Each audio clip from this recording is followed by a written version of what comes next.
या second year में वो आते हैं तब उनको लगता है कि यार आईएएस तो निकल ही जाएगा, उससे पहले मैं एसएससी एक बार कर लेता हूँ ताकि मेरे पास एक जॉब रहेगी, फिर आईएएस कलेक्टर तो पक्का नहीं है। फिर अपने पास जैसे सेकंड ईयर कंप्लीट होता है कब आईएएस है फाइनल हो जाता है, फाइनल होने के बाद एक साल जब होता है और पहला एसएससी तो निकल जाएगा, एसएससी तो मुझे बड़ी बात है, लेकिन जैसे वो एक साल कंप्लीट होता है पहला एसएससी नहीं निकलता, कोई बात नहीं अगला निकल जाएगा। और जब ग्रेजुएशन होने के बाद 2 साल हो जाती है और दूसरा भी नहीं निकलता, तब समझ में आता है कि यार एसएससी की और कौन-कौन सी पोस्ट निकलती है।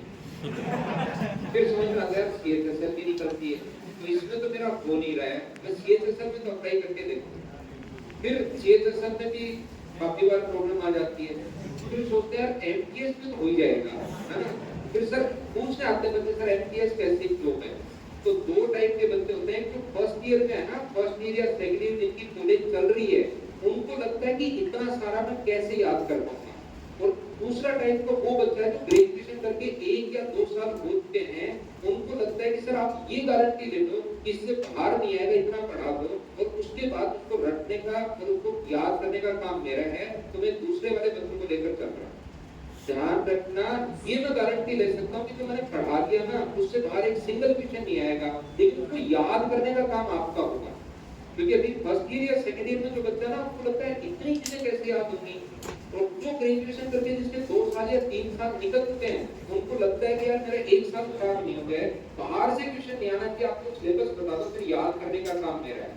तो मैं आपको अगर कुछ चीजें मैं पढ़ा रहा हूँ एसएससी का सिर्फ मैं सिलेबस लेके चलूं, तो ध्यान रखना जितना मैं पढ़ा रहा हूँ उससे मैं जितना एसएससी में आता है उससे 100% चीजें मैं एक्स्ट्रा बताता हूँ आपको, डबल मैं आपको पढ़ा रहा हूँ। क्यों? क्योंकि मुझे लगता है यार कहीं से भी क्वेश्चन आ सकता है, यहाँ से भी बन सकता है, ये भी बन सकता है, ये भी बन सकता है। जैसे इसने इन तीनों से रिलेटेड क्वेश्चन पूछ लिया, इन तीनों से रिलेटेड जो क्वेश्चन है ना, ये वाला क्वेश्चन इसने पूछ लिया एसएससी ने, ये वाला यहाँ वाला क्वेश्चन पूछा है, तो जैसे एसएससी ने यहाँ वाला क्वेश्चन पूछ लिया तो मैंने आप लोगों को यहाँ वाली चीजें भी पढ़ानी शुरू कर दी हैं और ये वाली चीजें भी मैंने आप लोगों को पढ़ानी शुरू कर दी। एसएससी ने ये r/3 जो है ना, इस पर बेस्ड जो क्वेश्चन पिछले मैंने पेज पर समझाया है r/3, ये वाला जो क्वेश्चन है वो एसएससी पूछ चुका है, तो मैंने आप लोगों को एक स्टेप और आगे बढ़ाकर कि ये भी पढ़ाना शुरू कर दिया।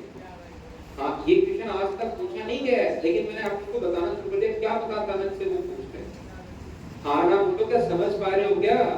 तो मैं उन लोगों के लिए लेकर चल रहा हूँ, ये गारंटी मैं ले सकता हूँ, इतना मैं वादा कर सकता हूँ आपसे, कोई भी आप लोग जब से पढ़ रहे हो आगे 2027, 28, 26, 25, 29, 30 तक की एसएससी आप लोग देना, कोई सिंगल क्वेश्चन बाहर से नहीं मिलेगा, इतना मैं आपसे वादा कर रहा हूँ। मैथ्स के अंदर एक सिंगल क्वेश्चन बाहर से नहीं मिलेगा, लेकिन उनको याद करने का काम आपका होगा। अब आप तो चलो घर से आ रहे हो, मुझे नहीं पता कहाँ से हो, मैं तो यही पढ़ाता रहूंगा, जब आ जाए 2027 में आगे पकड़ लेना, देखो सर आपने कहा था नहीं आएगा और ये आ गया, कोई क्वेश्चन नहीं आ सकता, क्योंकि मैं आपको एसएससी सिर्फ एसएससी नहीं पढ़ा रहा। बैच अपना सभी बच्चों को यही बोला गया होगा कि एसएससी का बैच है, किसी भी बच्चे को ये नहीं बोला कि तेरे को पटवारी भी बना दूंगा, है ना। एसएससी का बैच है, लेकिन मैं आपको साथ साथ जितने एग्जाम्स में एसएससी में, रेलवे में, सीडीएस में, जितने भी अदर जो आईसीआर के एग्जाम्स होते हैं उनमें जितने अच्छे क्वेश्चन आए हैं वो सारे मैं इंक्लूड कर लेता हूँ अपनी थ्योरी। तो थोड़ी अच्छे से याद कर लो, क्वेश्चन देखना मेरे से पहले खुद करना शुरू करो। लेकिन अगर नहीं मेहनत करोगे, 3 दिनों को नहीं पढ़ोगे, पूरी थ्योरी 2 दिन की है। जो अपने पास स्क्वायर ये तो थ्योरी है ना, वो पूरी की पूरी थ्योरी मैंने स्क्वायर में आपको 15 पॉइंट करवाया। 15 पॉइंट नहीं करवाने थे मुझे, आपको एकदम सब कुछ समझ में आता, सारी चीज आप याद कर लेते, आपको लगता है यार मास्टर बहुत बढ़िया पढ़ा रहा है। एरिया का फॉर्मूला साइड स्क्वायर, परिमाप का फॉर्मूला 4 into साइड, और डायगोनल का जो फॉर्मूला होगा वो √2 into साइड। स्क्वायर बताऊं, चलो सर्किल के एरिया का फॉर्मूला πr स्क्वायर, सर्कमफ्रेंस का फॉर्मूला 2πr, पाई का मान चलो बैठकर याद करो, पाई का मान 22/7, 22/7, 5 मिनट याद करो, पाई का मान याद होना चाहिए, सबके खत्म, आओ ट्रायंगल पर। तो ये 90% जो क्वेश्चन आते हैं ना इसके एरिया के और परिमाप के आता है।